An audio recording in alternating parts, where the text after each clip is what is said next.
Ռոմանոս Պետրոսյանը վարույթի մասնակից չի, ձեզ ոնց բացատրեմ, ժամանակավոր կառավարիչ են նշանակել, կարող է գնա իրականացնի ժամանակավոր կառավարչի գործառույթները, իրավաչափ թե ոչ իրավաչափ, դա լրիվ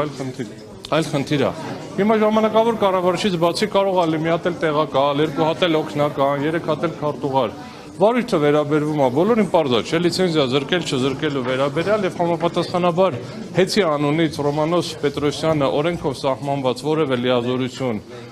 վարույթի շրջանակներում ներկայացնել լիցենզավորված անձի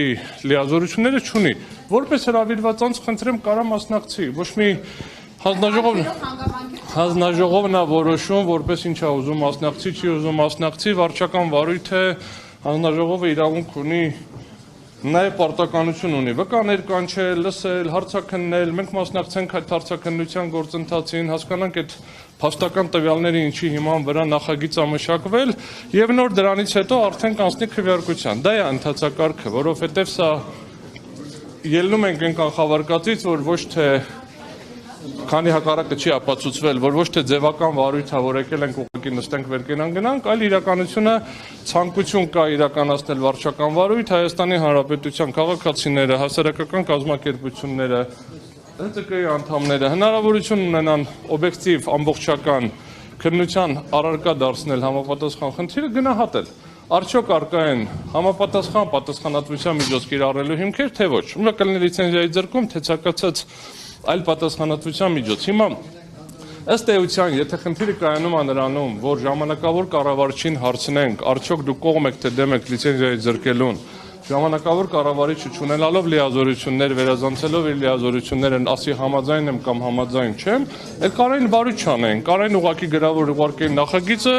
գրեր ասել համաձայն եմ ու ավարտվեր։ Եթե անում ենք լսումներ եւ իրականացվում է վարույթ, իսկ դա օրենքի պահանջ է, որպեսզի իրականացվեն լսումներ եւ արվի վարույթ, ենթադրվում է, որ շահագրգիռ անձինք պետք է մասնակցեն վարույթին, մասնակցեն լիարժեք, այսինքն ոչ թե մենք այստեղ ցենց ձեռի հետ ենք ներկա կամ ոչ ձեռի հետ ենք ներկա,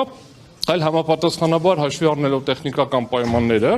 1, 2, 3, եթե 4 տեղ է, ուրեմն 4 տեղ ներկա լինենք, մնացածը դահլիճում էլի ներկա կլինեն, դիրքորոշում կհայտնեն։ Ռոմանոս Չէ, նորից բերեք ավարտեք լավ կներեք։ Իրադարձություններով պայմանավորված եկեղեցու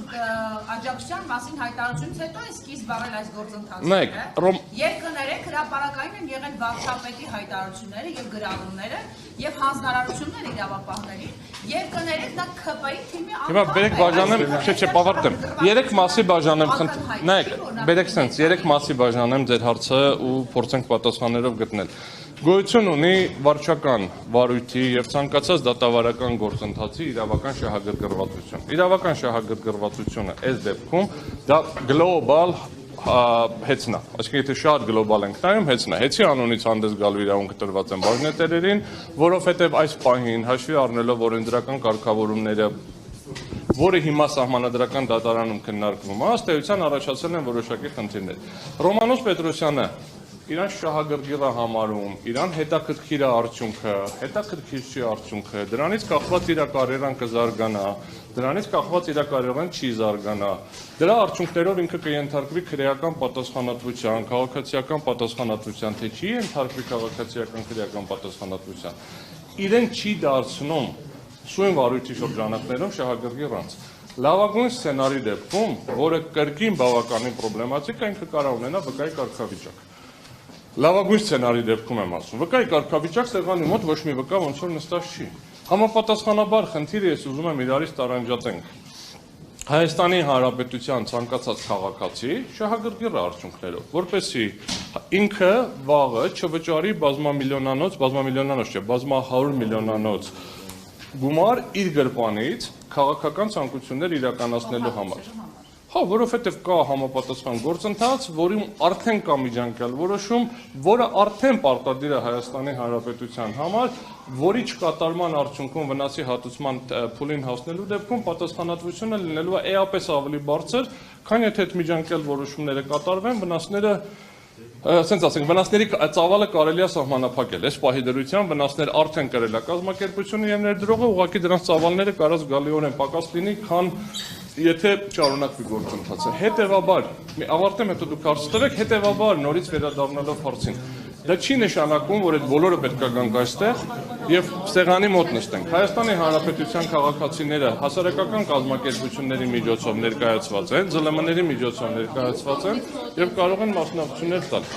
Խնդրեմ, եթե ուրիշ հարցեր ունեք, ես